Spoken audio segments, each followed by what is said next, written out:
C'est une fantastique découverte. Nous entrons dans le domaine de Jean Griot, dernier propriétaire du chef-d'œuvre d'Auguste Renoir, L'Enfant et ses jouets, représentant Jean Renoir assis sur les genoux de Gabriel, que nous allons vous dévoiler. Situé à Louvciennes, au lieu des impressionnistes, ce domaine fut aussi la demeure du maréchal Joffre. Cette œuvre n'était absolument pas répertoriée dans aucun ouvrage, elle n'avait jamais été exposée. Un chef-d'œuvre presque perdu, ou en tout cas oublié. Je suis très honoré que la famille ait pu me confier ce tableau qui sera mis en vente à Drouot, l'historique et célèbre hôtel des ventes parisien, le 25 novembre prochain. Il n'existe que 2 exemplaires de ce sujet, traités en peinture de façon aussi complète. Notre exemplaire, mais également celui conservé à la National Gallery of Art de Washington. Ce qu'on peut imaginer en voyant cette œuvre, c'est qu'on est à la place de Renoir. En fait, il est quasiment en bout de table. Le cadrage est assez serré. Jean est installé sur les genoux de Gabriel, sa nounou, qui veille précieusement sur ce petit garçon, comme une seconde mère. Le temps est vraiment suspendu et on voit que Jean prend un grand plaisir, et le peintre aussi, à représenter cette scène. Gabriel occupe l'enfant pour que Renoir puisse les dessiner et les peindre. On pourrait presque dire que le personnage principal de ce tableau, c'est le peintre. Renoir avait un rapport très particulier à la lumière, c'est avant tout un peintre. Renoir s'intéresse énormément aux maîtres anciens, comme Velázquez. On peut remarquer que tout ce qui concerne les personnages occupe la partie droite du tableau. Les mains sont complètement à gauche.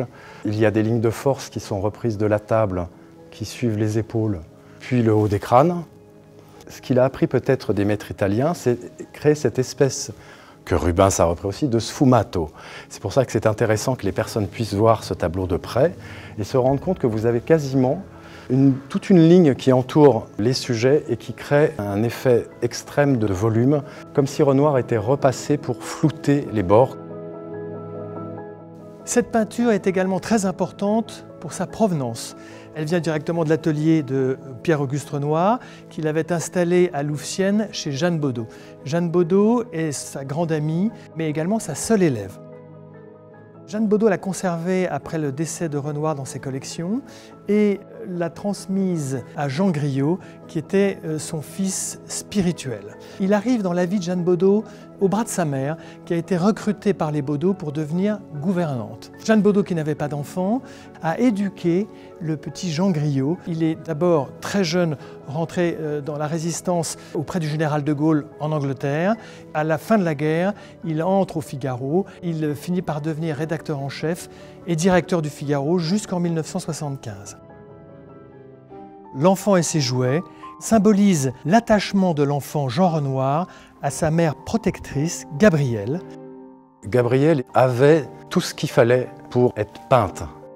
Il disait souvent qu'il fallait que la chair soit d'une certaine qualité. C'est pratiquement un des seuls peintres qui arrive à peindre les chairs de cette façon. Il disait lui-même « Ce que j'aime, c'est la peau, une peau de jeune fille, rosée et laissant deviner une heureuse circulation.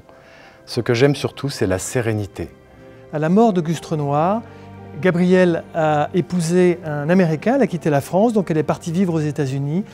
Mais surtout, à la fin de sa vie, elle a rejoint Jean Renoir à Beverly Hills et ils ont passé de longs moments ensemble jusqu'à son décès en 1957.